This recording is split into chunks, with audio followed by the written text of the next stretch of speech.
Liberando su potencial. Hablando de potencial humano, ¿alguna vez se han preguntado a qué se debe la gran disparidad de resultados y desempeño entre una persona y otra? Una persona que percibe $250,000 anuales no es 10 veces más astuta ni mejor que una persona que percibe $25,000 anuales. ¿Por qué la diferencia de 10 veces sus ingresos? Y si tomamos a una persona que percibe $2,5 millones al año, ¿será esa persona 100 veces mejor, más astuta que la persona que gana $250,000? Imposible. En un estudio reciente de coeficiente intelectual probaron a 1,000 personas de una cierta población y llegaron a la conclusión de que la mejor persona entre los 1,000 solo era 2,5 veces más astuta que la persona de menor coeficiente intelectual. Solo 2,5 veces la disparidad, y tal vez eso sea con toda la población. ¿A qué supone que se debe la diferencia? Al hablar de potencial humano, llegamos a una fórmula que deduje hace algunos años. Tal vez eso lo explique un poco. La fórmula comienza con lo que llamamos AI. O sea, atributos innatos, las cualidades, la inteligencia, la habilidad, el temperamento, cosas con las que se nace que no pueden cambiarse mucho. Además de los atributos adquiridos. Estos atributos son muy importantes, son su educación, su capacitación, sus capacidades, su experiencia, conocimiento, sabiduría, etc., multiplicado por A, que su actitud es igual al potencial humano individual o al desempeño humano individual o resultados individuales humanos. Ahora, de estos tres, los atributos innatos se traen desde el nacimiento. Los adquiridos pueden cambiarse, pero se necesita cierto tiempo para ello, aunque a veces cambiamos muy rápidamente. Cierta información valiosa puede cambiar dramáticamente su eficacia, pero las actitudes pueden aumentarse o disminuirse dramáticamente en segundos. Cada vez que mejoramos nuestra actitud, multiplicamos todas nuestras capacidades. Una actitud ha sido llamada acertadamente el lenguaje más importante del ser humano, la palabra más importante del idioma en el humano. Todo lo que hacemos en la vida, según un estudio en Harvard entre estudiantes ejecutivos, será en un 85% de actitudes. Un 85% de su éxito estará determinado por su actitud. Eso significa que está determinado por cuán positivo o cuánta actitud mental positiva se tenga. Las personas con actitudes mentales positivas tienden a avanzar más rápidamente, se mueven hacia la cima en organizaciones valiosas, ganan más dinero, sacan más satisfacción de la vida. Una actitud mental positiva no significa que baile por las calles y arroje flores. Solo significa que tome una actitud constructiva en general o se aproxime hacia su trabajo, su vida, sus problemas, relaciones, etc. Según el informe Cox de las empresas americanas, según la revista Success, un 85% o más de todo lo que se logra se debe a la actitud. Y la pregunta es, ¿de dónde vienen las actitudes? Las actitudes vienen de las expectativas. Muy simple, ya hablamos de eso. Y una forma muy poderosa de mejorar su actitud instantáneamente es decir, aunque no lo crea, pienso que algo maravilloso va a ocurrirme hoy. Como dijimos antes, nuestras expectativas sobre los desenlaces determinan nuestra actitud. Si espera que las cosas salgan bien, tendrá una actitud positiva. Si espera que salgan mal, tendrá una actitud negativa. Y lo maravilloso es que podemos fabricar nuestras expectativas. Podemos esperar lo que deseamos. Podemos esperar cosas buenas, cosas malas, y no nos decepcionaremos. ¿De dónde surgen nuestras expectativas? Nuestras expectativas surgen de nuestras creencias y de nuestros valores. Son el centro de los factores motivacionales de nuestra personalidad, nuestras creencias, y esto nos conduce a un entendimiento del potencial humano. Significa básicamente que nuestra actitud es una expresión externa de lo que está ocurriendo internamente, y esto es consistente con las leyes mentales. Con respecto a las creencias, cada uno de nosotros tiene muchas creencias en el fondo que los psicólogos llaman los conceptos propios. El concepto propio, o su descubrimiento, es considerado por muchos como el logro único y más importante para comprender el desempeño humano en el siglo XX. Yo estoy de acuerdo. El concepto propio es como, si queremos usar una analogía militar, el centro de mando. O si queremos usar una analogía técnica, es el programa central de su computadora básica. Es un grupo de creencias, valores, actitudes, sentimientos, ideas, etcétera, almacenadas en el fondo de nosotros y son el resultado de casi todas las experiencias que hemos tenido en la vida. Y algunos investigadores dicen que el concepto propio comienza a formarse aún antes del nacimiento, pero el concepto propio, una vez colocado, Precede, predice y determina sus niveles de eficacia y desempeño en todas las áreas de nuestra vida. El concepto propio se convierte en el centro de mando o el programa maestro. El concepto propio de este grupo de creencias determina lo que dirá, lo que hará, cómo actuará, cómo se siente y reacciona, etc. ¿Qué significa esto? Significa que todas las mejoras en su vida externa, todos los cambios en su realidad comienzan con un cambio en su concepto propio. Les voy a explicar lo que significa. Esta es una gráfica muy simple. Hablamos de potencial humano y decimos que la persona promedio usa un 10% o menos de su potencial. Según investigaciones, tal vez es mucho menos. El Instituto Stanford Brain en Santa Clara, California, estima que tal vez se aproxime a un 2%. Seremos generosos y diremos que la persona promedio usa un 10%. Significa que en los mejores casos, la mayoría, como usted o yo, no usamos un 90% de nuestro potencial. Uno de los mejores filósofos, Oliver Wendell Holmes, dice que la tragedia de la persona promedio es que llegan a la tumba con su música aún por dentro. Aún están funcionando con mucho menos de su potencial total. Y esto es el potencial humano. Sabemos que existe una relación directa entre el potencial humano y el concepto propio. Pero como nuestros conceptos propios o nuestras estimaciones de nosotros mismos generalmente son mucho menores de lo que debieran ser, nuestro nivel de desempeño y eficacia también es menor. Sabemos que nuestro concepto propio es altamente subjetivo. ¿Qué significa esto? Significa que el concepto propio, lo que pensamos que es cierto sobre nosotros mismos, no está basado en la realidad, está basado en información que hemos tomado y aceptado como cierto, hasta el grado en que creemos lo que sea de nosotros mismos y se vuelve cierto para nosotros porque actuamos de una forma consistente con ello. Algunas personas que leen sus horóscopos y creen en horóscopos predicen su futuro. Hay algunas personas que toman la crítica y las opiniones de otros a quienes ni siquiera respetan y hacen suyas esas ideas, dando un resultado muy negativo. Lo que piense, lo que acepte como cierto, se vuelve cierto para usted. También sabemos que como adultos tenemos una variedad de conceptos propios. Tenemos un concepto propio de cómo vestirnos, cuánto pesamos, lo que comemos, lo bien que podemos hablar en público, qué tipo de padres somos, qué tipo de hijos somos con nuestros padres, qué tipo de esposo o esposa somos, qué tipo de amante, de conductor. Lo interesante de manejar es que todos los hombres tienen un concepto muy positivo con respecto a esto. Las mujeres no entienden esto, pero los hombres nacen con un genio inherente para manejar. Todos los hombres son choferes excelentes. Si no lo creen, todo lo que tienen que hacer las mujeres que están viendo esto es pensar en la última vez que trataron de corregir la forma de conducir de un hombre y recordarán que no obtuvieron buenas respuestas. ¿Cómo respondemos ante alguien que desafía nuestro concepto propio, sugiriendo que no somos las personas que pensamos ser? Estamos a la defensiva, nos enfadamos, nos irritamos, es difícil que nos traten.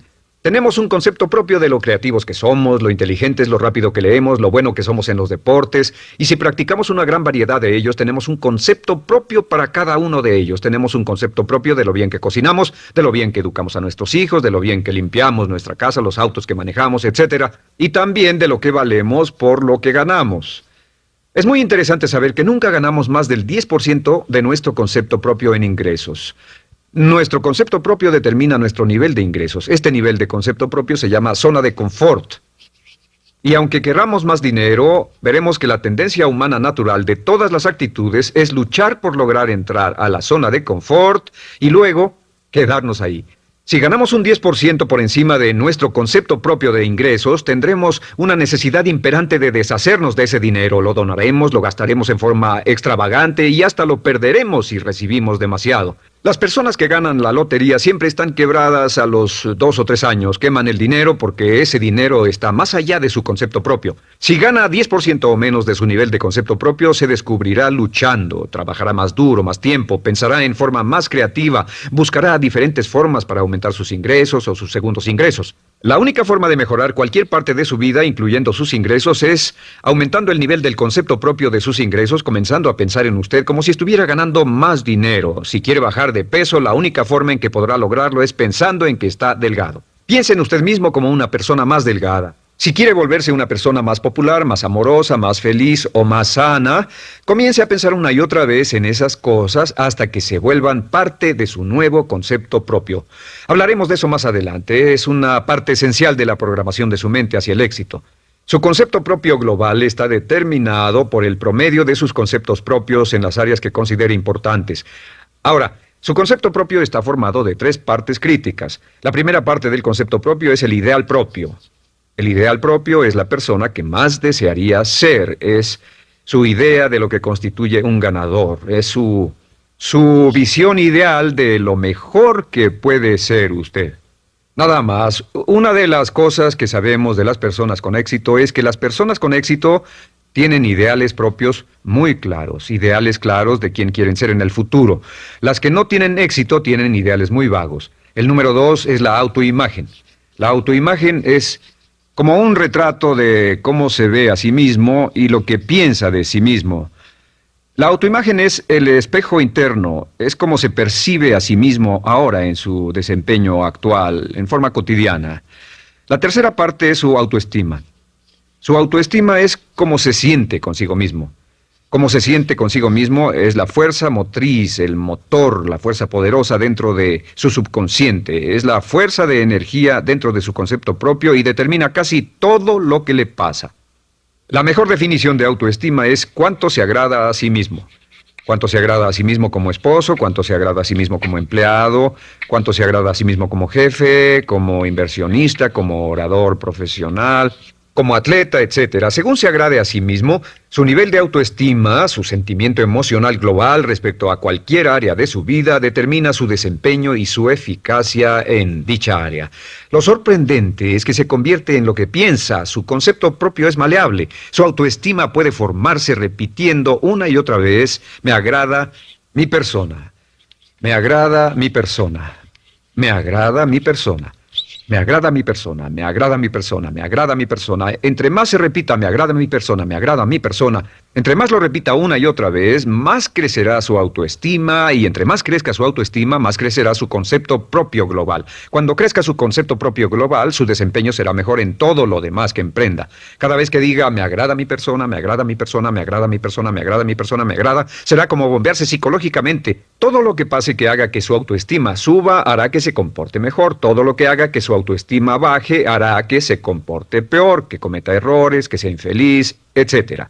Un punto crítico de agradarse a sí mismo, sobre autoestima y agradarse a sí mismo, es que, número 1, nunca puede querer a nadie más de lo que se quiere a sí mismo. Que su nivel de autoestima es determinante de la calidad de relaciones que tenga con los demás. Y número 2, es que nunca puede esperar que nadie más lo quiera o respete más de lo que se respeta a sí mismo. Cuanto se agrade o se respete a sí mismo, determina sus actitudes hacia usted. Todas las escuelas de psicología actualmente están de acuerdo en el hecho de que depende de lo que usted realmente se quiera y se respete a sí mismo como un ser humano valioso e importante, tiene efecto sobre todo lo que le pase. Cuánto se agrade a sí mismo y lo que puede hacer es mejorar su autoestima diciendo me agrada mi persona, me agrada mi persona, me agrada mi persona, me agrada mi persona.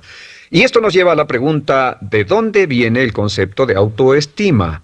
Y descubrimos que el concepto propio es maleable, puesto que no nace con este concepto propio, no nace con ninguna idea sobre sí mismo, no nace con autoimagen ni autoestima, nace en cierto modo como potencial propio.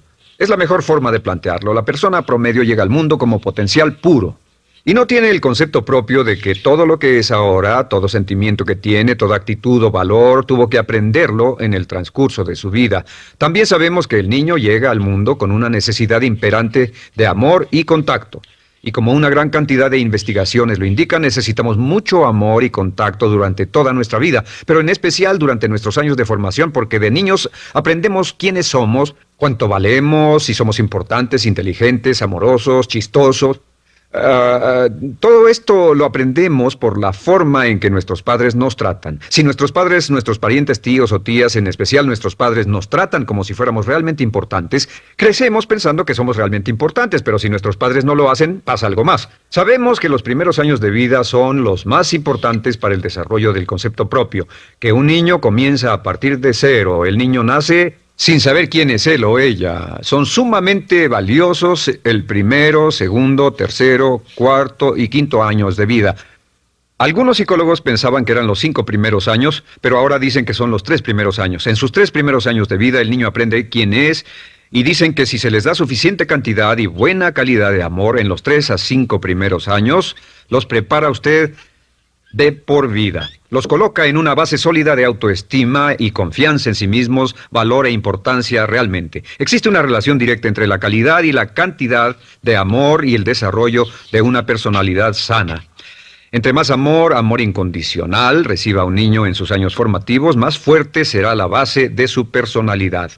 El reverso de la educación es que casi todos los problemas de psicosis, neurosis, perturbaciones de la personalidad y problemas de comportamiento surgen de los problemas que se tengan con el concepto propio. Ahora observemos a los adultos. Aquí está nuestra personalidad adulta. Si nos observamos, podemos llegar a reparar nuestras bases, por así decirlo, repitiéndonos una y otra vez: me agrada mi persona, me agrada mi persona, me agrada mi persona, y llevamos ese concreto reparador hacia la base de nuestra personalidad. Los niños necesitan el amor como las rosas necesitan la lluvia. Los niños que carecen de amor a menudo mueren por escasez de amor.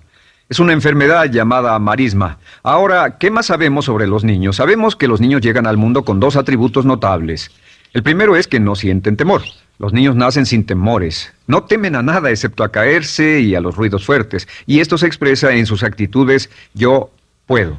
Los niños llegan al mundo pensando que pueden hacer cualquier cosa, y quien haya criado a un niño hasta la edad de 3, 4 o 5 años sabe que debe pasar esos primeros años evitando que se maten, porque son como pilotos japoneses, porque no le tienen miedo a nada. Su segundo atributo es que llegan al mundo totalmente espontáneos. Dicen lo que quieren, hacen lo que quieren, son totalmente desinhibidos. Totalmente. Ellos no temen hacer nada de lo que desean, y esto se expresa en su actitud: no quiero. No tengo que hacerlo. Si ha tratado de controlar a un niño, lo habrá visto. Lo primero que dicen cuando comienza a darle órdenes, lo primero que aprenden es: no tengo que hacerlo. Claro, a veces cambiamos sus mentes de una u otra forma, pero estos son los dos atributos con los que los niños llegan al mundo. Llegan al mundo sin temores y desinhibidos. ¿Qué significa esto? Significa que nuestro derecho innato natural es no ser temerosos y ser desinhibidos. Y solo cuando podemos crear la misma situación en nuestra vida adulta, cuando no tememos y somos desinhibidos, nos sentimos a gusto con nosotros mismos.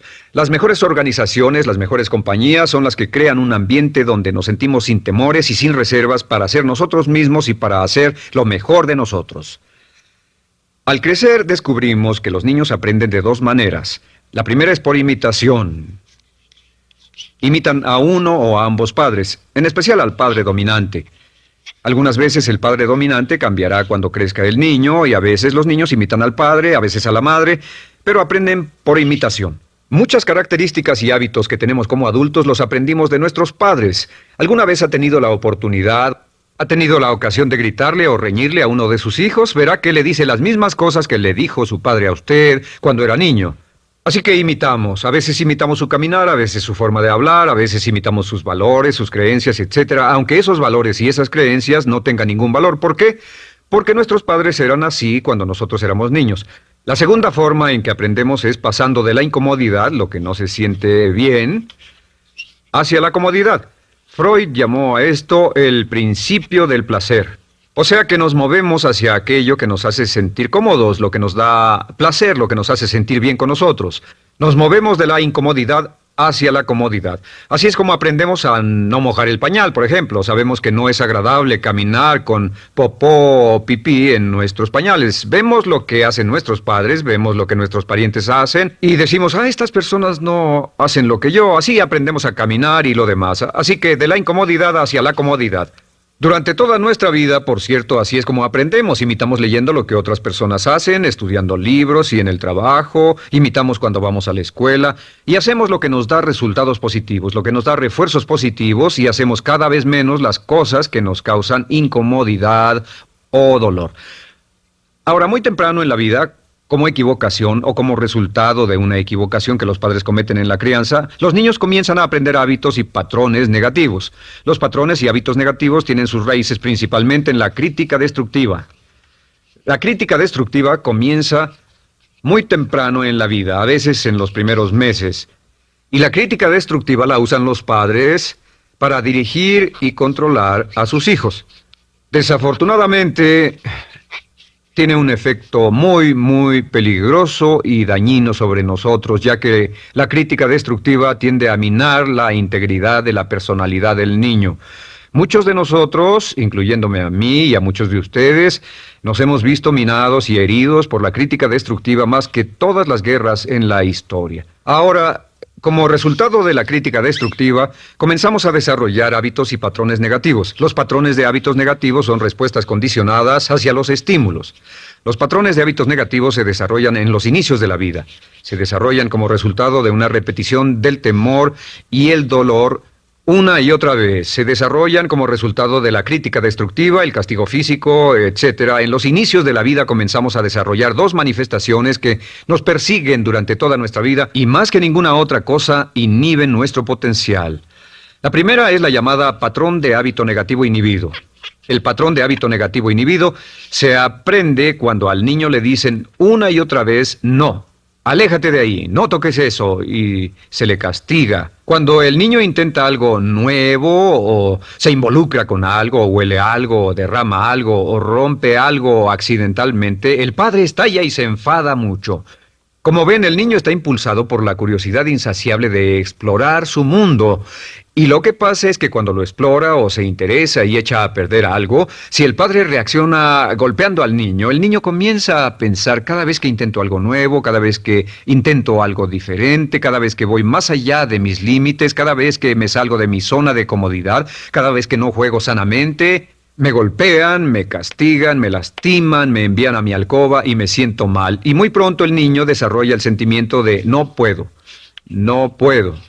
No puedo. Cada vez que trato algo diferente, me castigan. No puedo, no puedo, no puedo.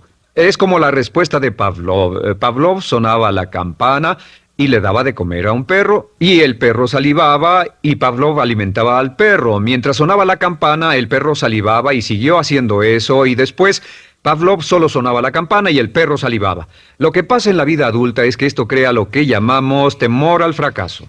El temor al fracaso es una respuesta condicionada a un proceso de crítica destructiva que ocurre en los primeros 5 o 6 años de la vida.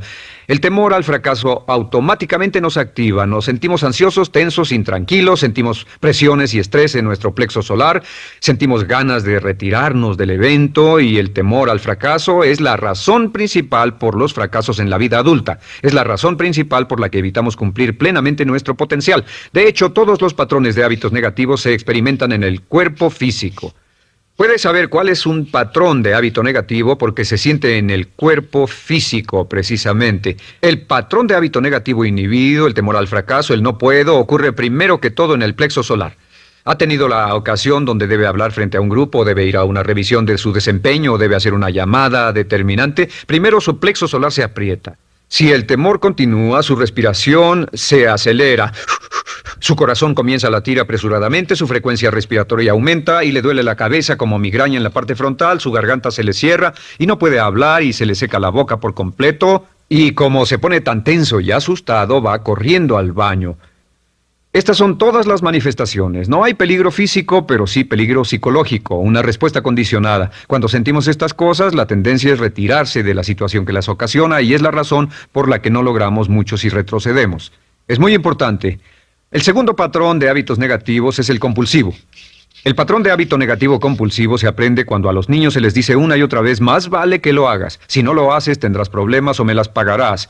A los niños se les convierte en recipientes del amor condicionado.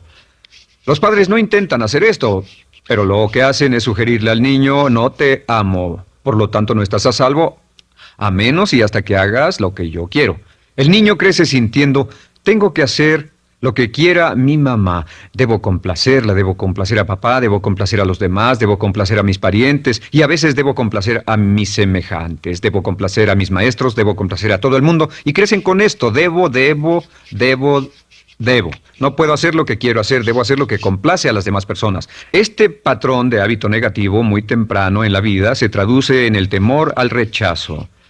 El temor al rechazo lo experimentan los hombres como adultos como un comportamiento tipo A. Hablaremos del comportamiento tipo A posteriormente. El comportamiento tipo A es una necesidad compulsiva o excesivamente compulsiva de complacer de algún modo a alguien sin normas de comportamiento, prácticamente sin pensarlo. El temor al rechazo nos impulsa, nos hace muy sensibles a las necesidades de los demás. Hacemos cosas que otras personas quieren, no hacemos lo que nosotros queremos. Siempre estamos tratando de complacer a los demás. Tenemos preocupaciones o nos importan las opiniones, sentimientos y actitudes de otros hasta el punto donde ocultamos nuestras necesidades. El temor al rechazo se siente en la columna del cuerpo. Se divide el cuerpo a la mitad y se siente hacia abajo en la mitad posterior del cuerpo. El primer lugar donde comienza a sentirse el temor al rechazo es generalmente en los hombros y el cuello. Nos sentimos entumidos, duros, tensos. Cuando tenemos mucho que hacer sentiremos un estrés tremendo en la columna. Los músculos se estiran en la parte posterior. A veces se manifestará como flebitis y venas varicosas y a menudo nos darán dolores de cabeza en la parte posterior de esta porque las arterias carótidas que llevan la sangre hasta la cabeza, los músculos a su alrededor se contraen y la cantidad de sangre que fluye hacia la cabeza fluye más lentamente y se siente un terrible dolor de cabeza en la parte posterior. Estos dos temores, los patrones de hábitos negativos compulsivos, el compulsivo y el inhibitorio, son resultado de la crítica destructiva, el gran destructor de la personalidad que nos persigue durante toda la vida. Y lo maravilloso de todo esto es que como son patrones de hábitos aprendidos, podemos olvidarlos. Podemos acabar con el temor al fracaso que nos detiene. Podemos acabar con el temor al rechazo que hace que hagamos cosas que complacen a los demás en vez de complacernos a nosotros, trabajando con nuestra propia autoestima. Porque existe una relación inversa entre la autoestima y el patrón de hábitos negativos. Porque entre más se agrade a sí mismo, menos teme al fracaso. Entre más se agrade a sí mismo, menos teme al rechazo. Entre más se agrade a sí mismo, menos temerá a cualquier cosa. Y si sigue repitiendo, me agrada mi persona, me agrada mi persona, me agrada mi persona una y otra vez, si sigue diciendo esto, con el tiempo su autoestima sube más y más y más y más y sus temores desde luego bajan. Cuando su autoestima sube, sus temores van en dirección opuesta. Ahora, ¿cómo enfrentar la crítica destructiva si debe criticar a otras personas? Pues eso es muy simple. Muchos padres nos han preguntado eso. ¿Cómo se controla a los niños? Una de las claves para controlar a los niños es dirigirlos para que hagan algo constructivo en lugar de hacer algo destructivo. Otra cosa que debe recordarse es que lo que quiere hacer es que quiere dar una crítica informativa, crítica constructiva, lo que significa que se les dice a los niños lo que pueden hacer o a los adultos lo que pueden hacer mejor. Todo el propósito de dar retroalimentación de cualquier tipo es mejorar el desempeño. Si es padre o si es jefe o si es una persona en una relación, si una persona está haciendo algo malo o inadecuado, todo el propósito de darles cualquier tipo de retroalimentación es para que puedan hacerlo mejor. Sin embargo, existe una relación directa entre la autoestima y la crítica destructiva. Cada vez que se critica a una persona, su autoestima baja. Y cada vez que su autoestima baja, su habilidad para desempeñarse baja. Si critica a una persona en forma destructiva demasiado tiempo, llegará a un punto donde no intentarán nada. Se convierte en lo que llamamos hipersensible. Un adulto hipersensible es aquel que no puede aceptar críticas de nadie. Un adulto hipersensible es una persona que está muy tensa, ansiosa, si siquiera sugiere que no está haciendo lo correcto. Si trata con un adulto hipersensible, la clave es sentarlo y recordar 4 cosas. Número 1, comenzar con alabanzas. Número 2, proteja la autoestima de la persona a toda costa. Número 3, discuta el desempeño y no a la persona. Hable del comportamiento más que de la persona. Y número 4 es enfocarse hacia el futuro en vez de en el pasado. Enfóquese hacia lo que va a hacerse en forma diferente en el futuro en vez de lo que pasó en el pasado. ¿Por qué? Una razón muy simple, porque una persona no puede controlar el pasado. Al no poder controlar el pasado, cualquier crítica de lo que han hecho en el pasado les da un estrés tremendo y frustración. Así que, en resumen, la clave del éxito en la vida es una actitud mental positiva. Una actitud mental positiva se basa en expectativas de éxito, de una serie de expectativas positivas. Esa serie de expectativas positivas se basa en sus creencias y en su concepto de sí mismo. El centro de su concepto propio que determina su eficacia en la vida es su autoestima, y su autoestima se mide por cuanto se valore a sí mismo. Las dos cosas que nos frenan más que nada son el temor al fracaso y el temor al rechazo. Y uno de nuestros secretos centrales de éxito es este: Conviértase en un organismo generador de autoestima perpetua. Haga continuamente cosas para usted mismo, hacia sí mismo en su vida, que hagan que se agrade a sí mismo, que se ame, que se acepte, que se respete, que hagan que se sienta fantástico con usted mismo.